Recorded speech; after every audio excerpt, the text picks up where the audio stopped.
Why are you getting in my way? Since I said I'm going to live here, I'll take everything unnecessary outside and quickly bring in my stuff. My mother-in-law announced loudly outside the store I manage. My husband Sean, who was standing next to her, just laughed. At that moment, a black car pulled up. My name is Shelley, and I'm 31 years old. Sean and I got married 4 years ago. His father passed away when Sean was young, so his mother raised him alone.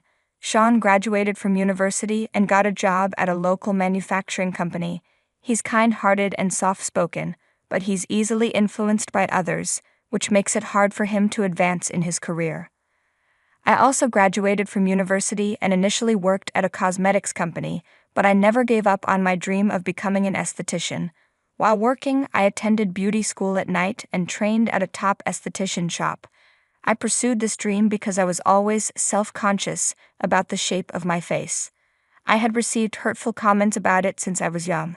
However, in high school, while walking with friends, I got a free trial coupon for an aesthetic treatment and decided to try it that day.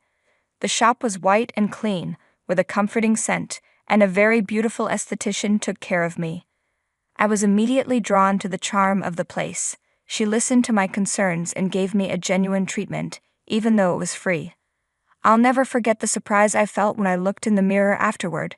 She said, "It's our job to solve problems and bring out people's confidence." Her words moved me, and I felt tears well up.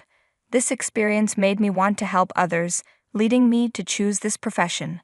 Sean and I met through a friend's introduction, and after several dates we grew closer and got married after about 2 years of dating. Sean is gentle but not very assertive, which balanced well with my strong personality, at least until his mother came into the picture. When we talked about getting married, his mother repeatedly asked us to live with her at her home in the suburbs, which was inconvenient for commuting. We managed to convince her otherwise and started our married life alone. Then a year ago, I quit my job and opened my own aesthetic salon, a dream I had for many years. Although I used to juggle part-time jobs, starting my own business made me much busier than before, leading to more frequent disagreements in the life Sean and I shared. Still, we made efforts to maintain our bond as a couple by having breakfast together and letting each other know when we would be home. One evening, as I returned home late, Sean, who would usually be asleep by then, was waiting for me with a serious expression. "Shelley, there's something my mother told me," he began. He revealed that his mother had accumulated debts, and it had reached the point where she had to sell the family home. I was shocked. His mother had always been reckless with money and lived without a plan.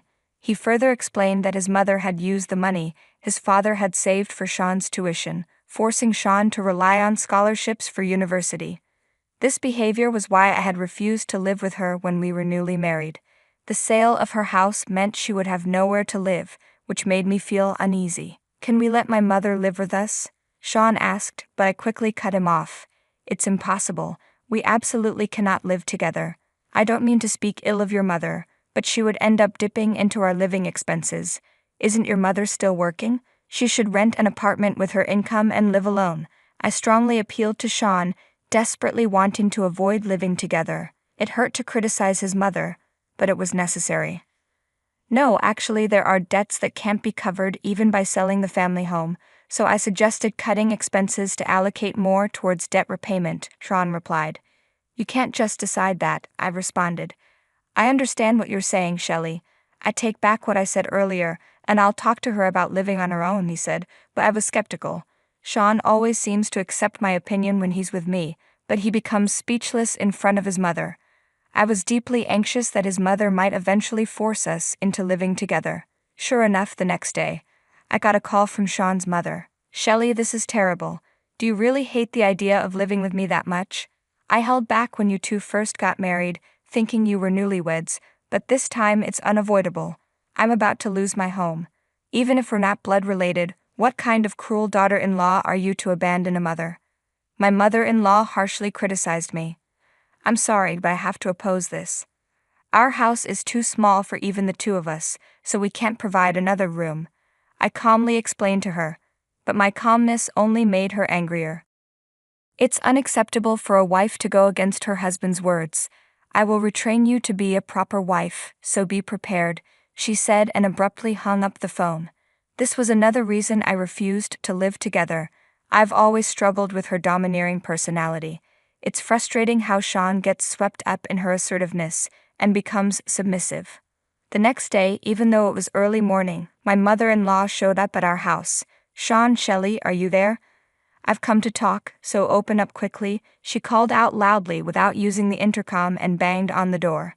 Worried about disturbing the neighbors, I quickly let her inside, but she ignored me and went straight to wake Sean, who was still asleep. "I have to move out of that house by next week. Don't worry about what this daughter-in-law says, quickly start preparing for my sake," she said, hitting Sean on the back. I wondered how a man over 30 could be treated like this by his mother, but I couldn't just stand by and watch. "Mother, please calm down a bit," I intervened, to which she directed a sharp glare at me. "How can I calm down? This situation is your fault. It's because of your selfishness," she snapped. Tension filled the air between us. Sean, seeing this, said, "Mom, I'm sorry. I'll figure something out, just wait a little longer," and suddenly began to apologize earnestly. Seeing him like this left me dumbfounded. However, my mother-in-law seemed somewhat satisfied with his response. "You have 1 more week. Make sure you sort it out by then," she said, and then left. "Sean, why do you act so helplessly, and what exactly do you plan to do?" I asked as I pressed him. Sean visibly became angry. "Be quiet, Shelley. Can't you show a bit more understanding? Why am I always the one being blamed?" he shouted and then covered his head with a blanket. Sean raising his voice was unheard of, and I began to feel anxious that something unusual might happen this time. My premonition was right. The situation worsened the next week. As set by my mother-in-law, she and Sean took an unexpected action. That day, I visited the bank in the morning for work and planned to head to the store in the afternoon. The store opens in the afternoon, so I had left the preparations to my staff. However, before opening, I received a call from my staff telling me there was a serious issue at the store and that I needed to come quickly. I changed my plans and hurried to the store. To my surprise, when I arrived, my mother-in-law and Sean were confidently walking around inside. "What are you doing? Customers will be arriving soon, so please leave," I said. There were several beds in the store, separated by partitions, but my mother-in-law was lying on the beds and measuring them. "What are you talking about? This is a viewing, isn't it? There are beds here and this room is perfect for me. I don't need all of it, but I will use at least half. It's equipped for privacy, and it's discreet, so no worries. But this bed is a bit small. I'll use 2 of them," she said while arranging 2 beds together by herself. Incredibly, Sean was smiling and agreeing with her plan. "Sean, what is this? Moving here is not something I can allow. If this is a joke, stop it right now," I appealed, but I was confused by the unexpected actions of my mother-in-law and Sean. If it becomes public that someone is actually living in the esthetician store, it could damage its reputation. My store has been highly rated for its emphasis on hygiene, and many customers have supported us because of this. However, I couldn't let their selfish actions ruin the store's reputation. "Please stop this and leave. We're about to open, and we have many reservations. If you stay here, I'll call the police," I shouted. Hearing the word police, my mother-in-law and Sean looked a bit worried. "Let's leave it for today, but I'm definitely planning to live here," she said as she left with Sean. I apologized to my staff and quickly tidied up the store. I expected my mother-in-law to be unreasonable, but I was shocked that Sean went along with it. From the look on his face, it was clear he had decided to side with his mother. That night, Sean didn't come home. I wondered if he was avoiding me or if he just didn't care anymore. Still, I needed to make sure something like this didn't happen again, so I called Sean. "Hello, Sean?" "Ah, hello." Sean sounded reluctant to talk.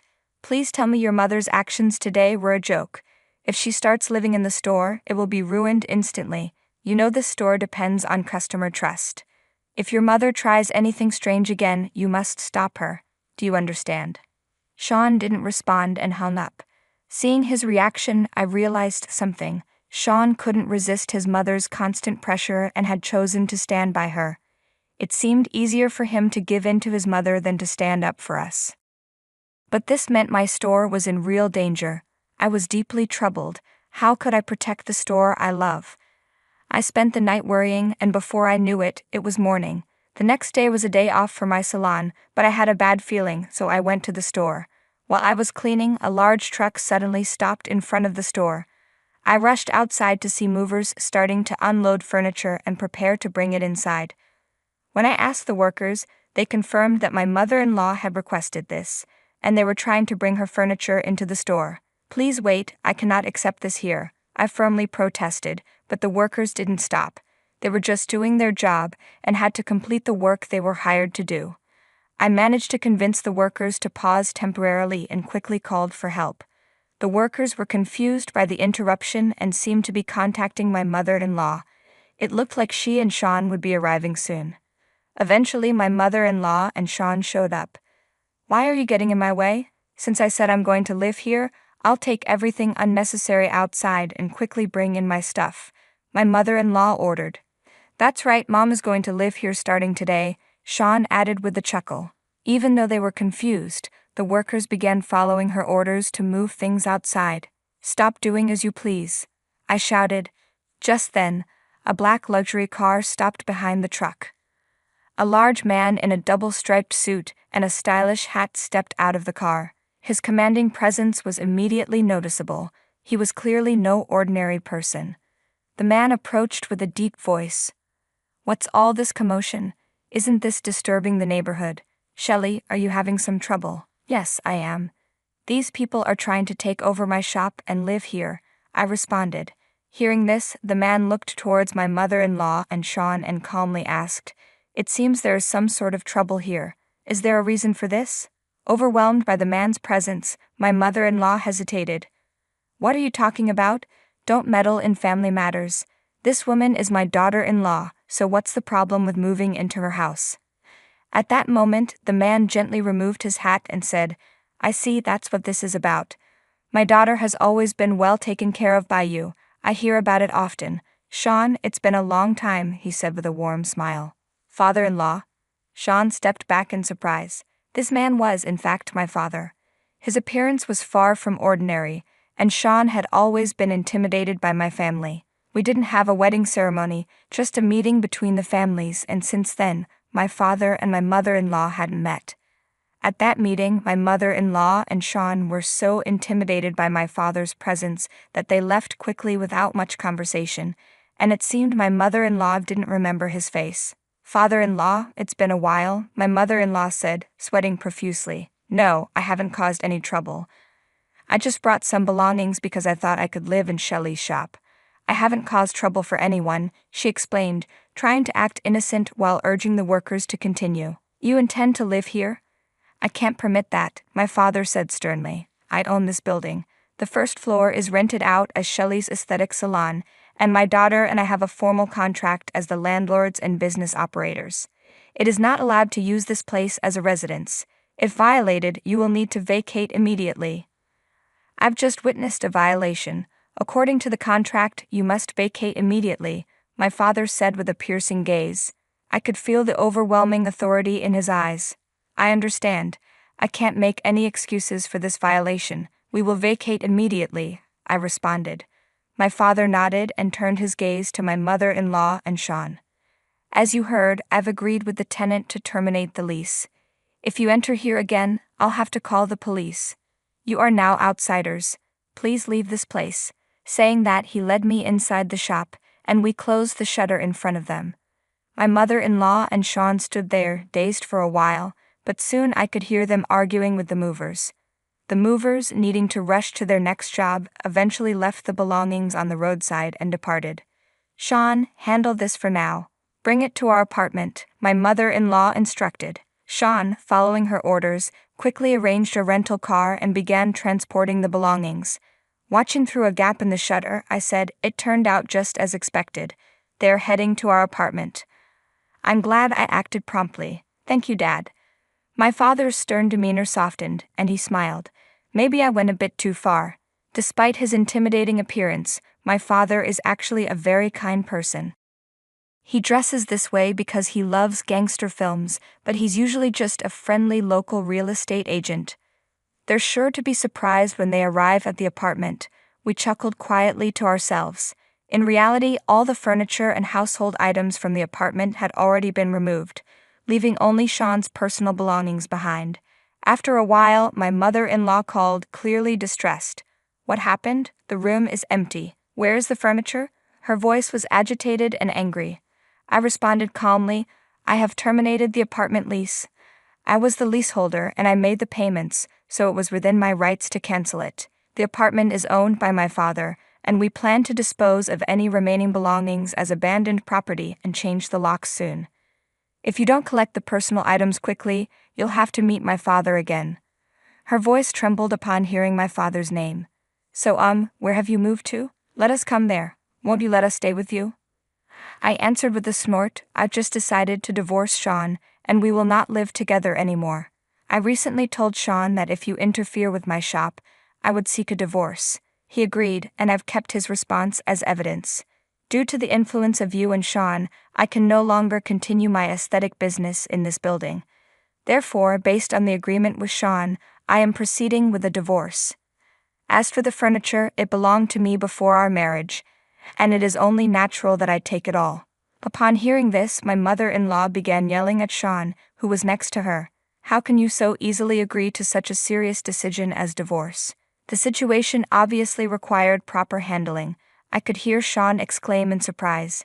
You shouldn't prolong this issue. Look for a new place to live instead, I told them before ending the call. Afterward, my mother-in-law and Sean struggled to find a new home and eventually had to rent a house from distant relatives. Sean's commute became difficult, and he quit his job to work part-time at a rural deli while scrambling to pay off his mother's debts. Meanwhile, I was able to move into a property owned by my father immediately. As for the termination of the aesthetic shop's lease, it was actually part of a plan, and in reality, the business continues to operate as before. Now the popularity of my aesthetic shop has grown significantly, and it's become so sought after that reservations are difficult to secure, even attracting celebrities. We warmly welcome male clients, and I regularly provide various beauty treatments for my father. Although he is nearing 70, the regular care at our shop has rejuvenated his skin, making him feel a bit closer to the actor he has always admired. Through these experiences, I've come to realize again that the essence of my job is to give each client confidence. The memory of my first free aesthetic treatment when I was in high school remains vivid, and the excitement and fresh feelings from that day continue to inspire my daily work. That experience taught me what I should offer through my interactions with many customers. I also think about Sean occasionally. If he had more self-confidence, perhaps a different future could have been possible for him. Despite being so close to me, it was difficult to provide him with the right support. His situation has taught me how challenging it can be to offer objective help due to closeness. If, in the future, Sean visits our aesthetic shop, I plan to interact with him impartially and spare no effort in supporting him to maximize his potential confidence. If I can give him the courage to take a new step forward, I believe it would be profoundly meaningful.